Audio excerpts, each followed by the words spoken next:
It's interesting that Isaiah does not see the Lord for who he truly is until chapter 6.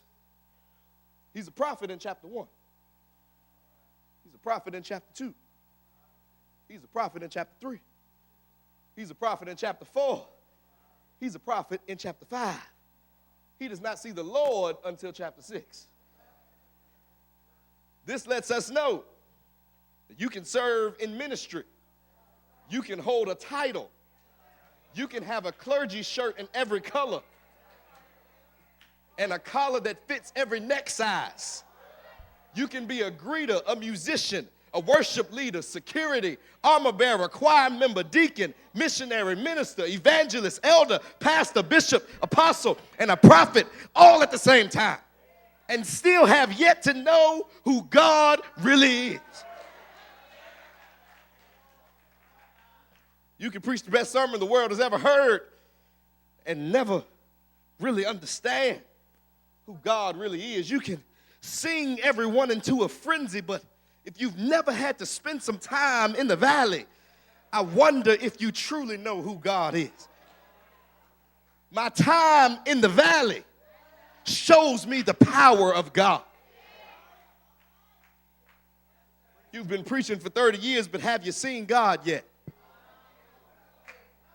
You can shout for 15 hours straight, but have you seen God yet?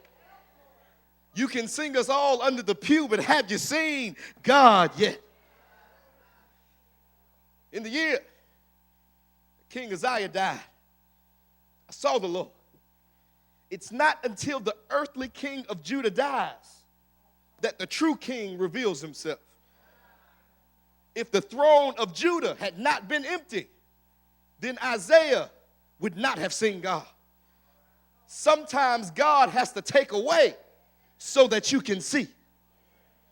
Sometimes we can become so blinded by what's working that we neglect to see who's been working what works all along. The nation of Judah had become so dependent on King Uzziah that they doubted their survival once he was gone. They became so dependent on how prosperous they were during his reign that they feared losing him, because in their minds, the death of him meant the death of their peace and prosperity. Don't ever become so consumed with the person or the object that God uses to bless you, instead of recognizing that the blessing comes from God, regardless of who he uses. Yeah, your job allows you to pay your bills, but never forget who granted you favor in the interview. Yeah, your car's nice and it gets you from point A to point B, but never forget who allows it to turn on when you put the key into the ignition. Yeah, your house is wonderful and huge, but never forget who qualified you for the mortgage and graced you with the increase so that you can afford to pay your mortgage every month. Although he does not physically show himself to you every day, never forget that it's always been the Lord who was working behind the scenes on your behalf. Because the very moment that you forget God is the very moment that life will strip away so that God can remind you that it was him all along. We're moving in the year King Uzziah died. I promise there's some good news tonight. I saw the Lord. In the year that my nation lost our leader, in the year that I lost someone that I worked closely with, in the year that I lost a friend, in the year that I lost a loved one, I finally saw the Lord for who he is. Notice the prophet did not say on the day that King Uzziah died. Prophet did not say in the week that King Uzziah died. Prophet didn't say in the month that King Uzziah died. But Isaiah says in the year, which lets us know that you will not always see God in the midst of your troubles as soon as your trouble arrives. Hate to be the bearer of bad news, but you will have some sleepless nights. You will have to grieve and cry. You will have some down in the dump moments. You will have some trying times. But if you handle your valley, if you handle your suffering, if you handle your disappointing days, if you handle your loss, if you handle your pain, if you handle your mistakes properly, then you will, in fact, see God soon enough. Here's the question. How can I see God in the midst of all that I'm going through? How can I be revived this week when I'm going through some of the worst times of my life? How am I supposed to see God in the midst of this? In the year that King Uzziah died, I saw the Lord high and exalted, seated on a throne. Now, I know you're well fed here at Jerusalem. I know Pastor Jackson brings forth a rich word every Sunday, which is why I'm praying that I can be simple tonight and you will still shake my hand when the service is over and tell me that I preach well. How can I see God in the midst of what I'm going through? In the year that King Uzziah died, I saw the Lord high and exalted, seated on the throne. There's only one way to notice that something is high and exalted. There's only one way. You're going to notice that something is high and exalted. You're going to have to look up to see it. I'm trying to be simple tonight. I just don't understand why we have been taught to look down when we're going through.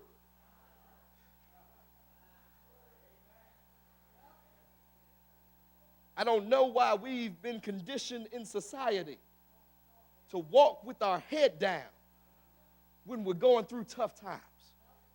I don't know if you don't want anybody to see the tear ducts that are falling from your eyes. I guess it's so that no one can see the disappointment written on our foreheads. I guess it's so that we can slither through the valleys of life without anyone noticing what we're going through. So the entire time we are in the valley, we walk through the valley with our head down. If you are at the lowest point of life, the only way that you can go is up. And since the only way that you can go is up, you might as well start to look where you're going. Pick up your head in this season. No matter what you're going through, no matter how tired you feel, look up. No matter how rough things have become, look up. No matter how much pain you have in your body, look up. No matter how big disappointment is written across your face, look up. No matter how red your eyes are from crying all night, look up. Your help does not come from down here. Your help comes when you look up. The Bible says, I look to the hills from which cometh my help. All of my help comes from the Lord. Lift up your heads, O ye gates, and be ye lifted up, ye everlasting doors, and the King of glory shall come.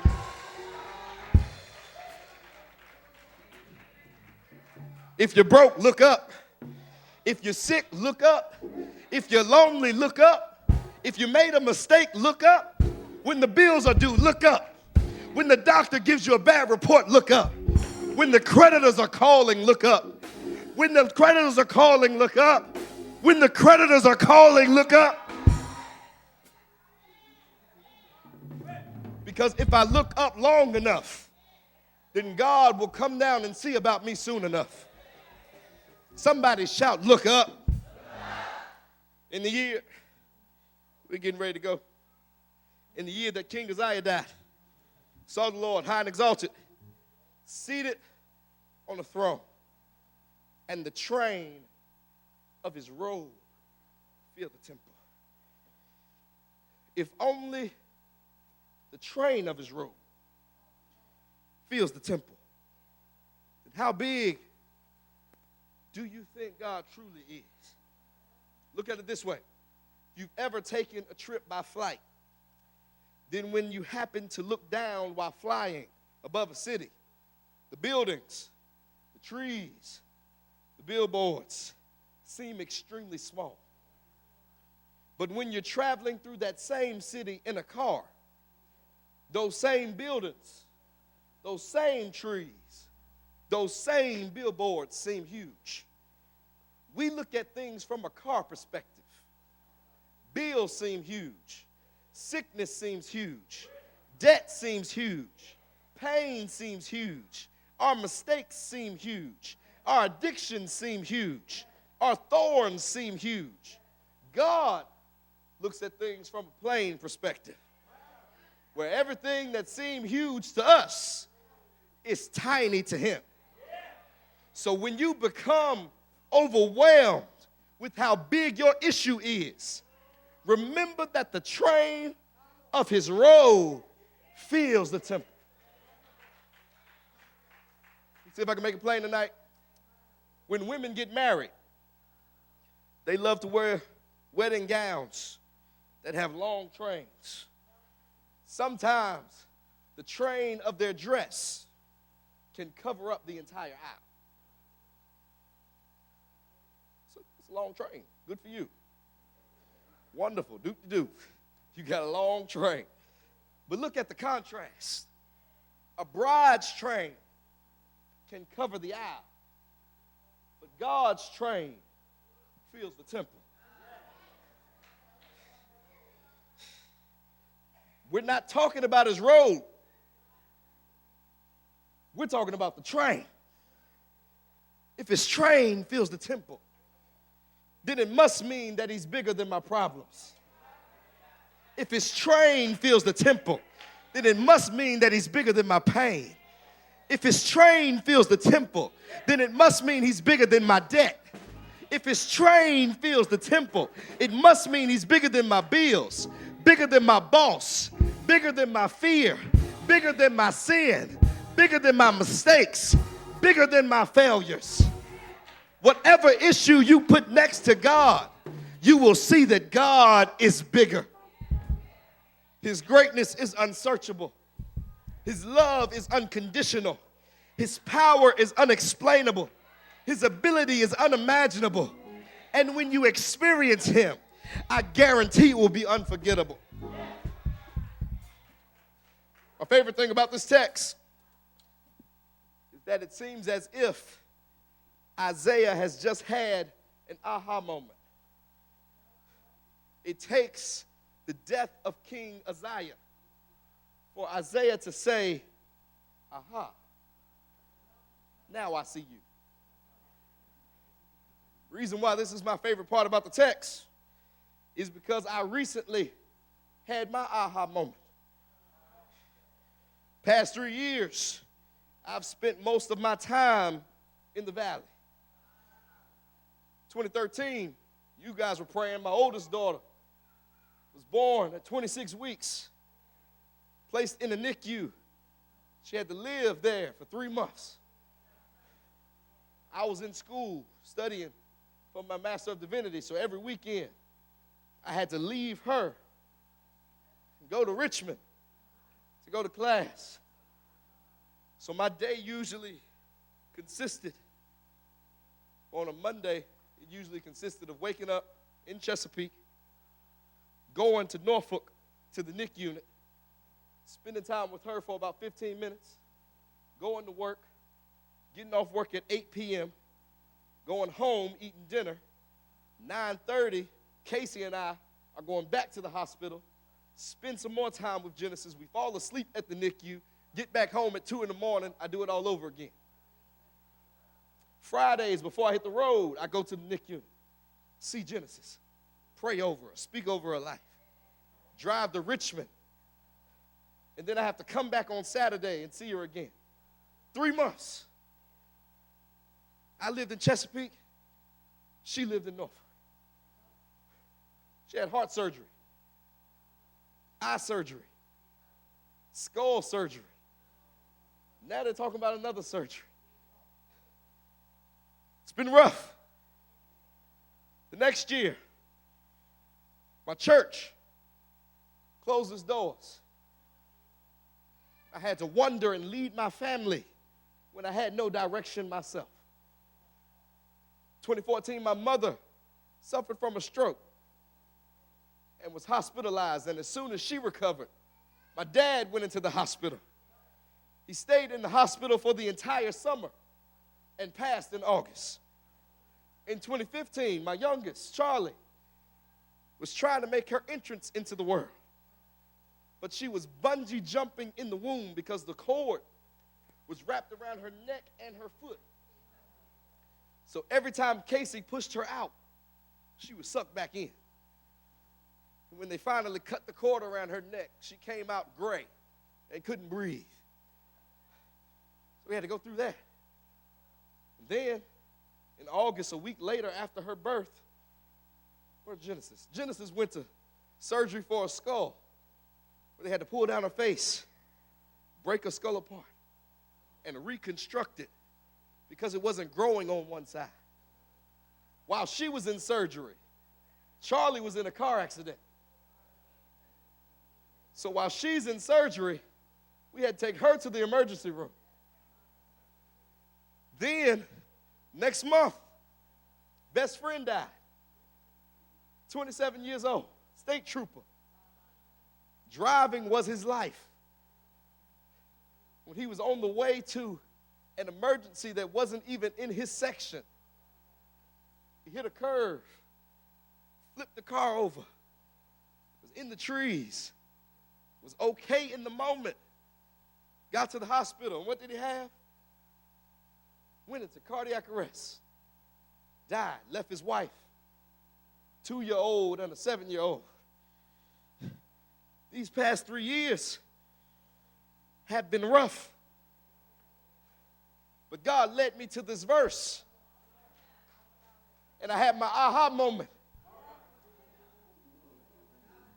So yeah, it's been rough, but now I see who you are. In 2013, God showed me he was omnipresent with me in Richmond and with Genesis in Norfolk at the same time.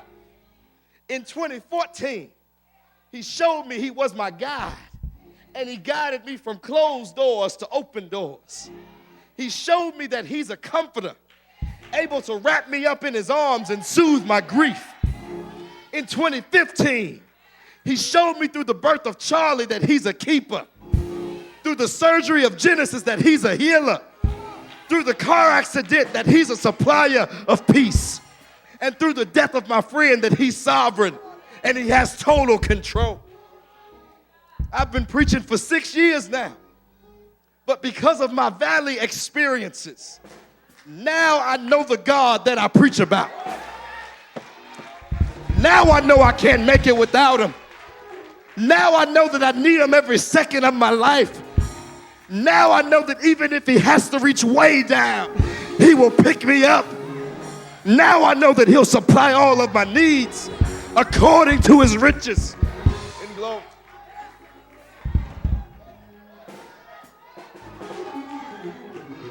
Tonight,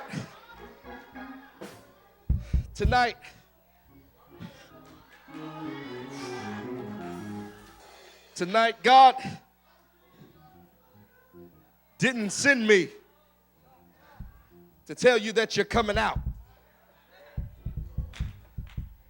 That's not why he sent me. He didn't send me to tell you to turn around 3 times and it'll all be better. He told me to tell you that while you're in this, open your eyes so that you can see him.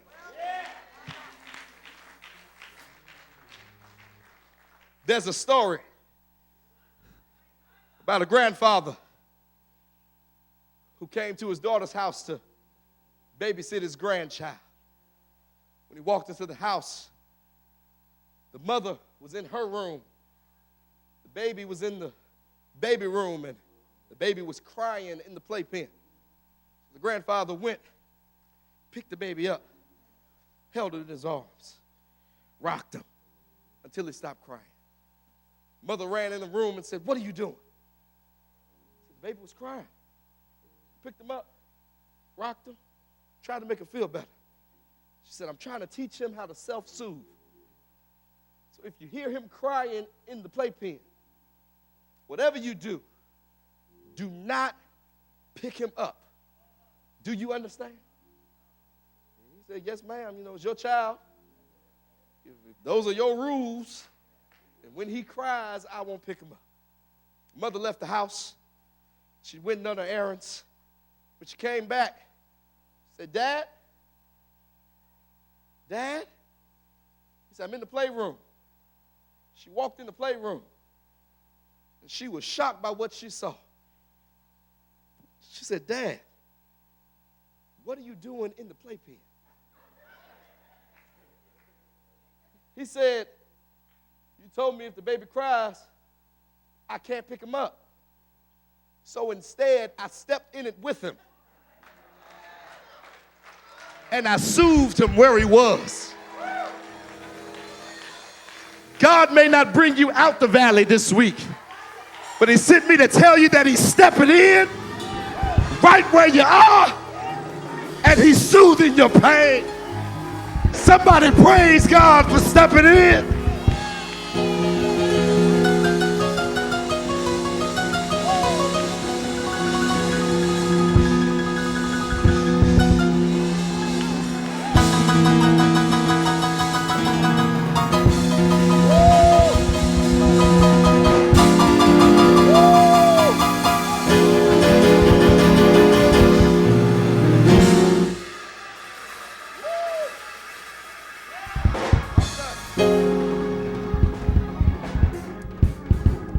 I'm done. I'm done. Tonight, I don't want to bamboozle you into thinking that tomorrow things will change. But I guarantee you that tomorrow you'll feel his presence right where you are. And in a moment of frustration, don't ask God to pick you up. Ask him to step in.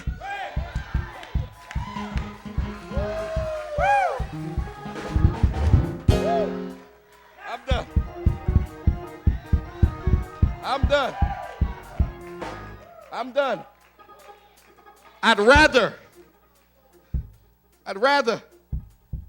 him step in it with me than to be pulled out without him.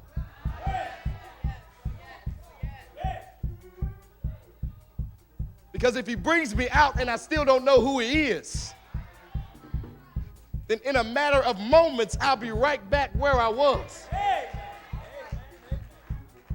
But if he steps in and shows me who he is,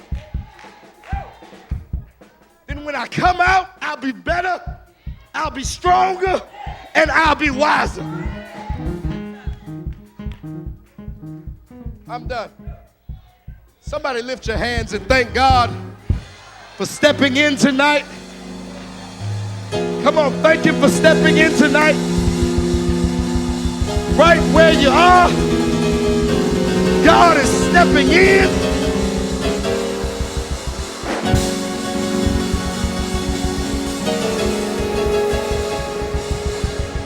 Woo! Hallelujah.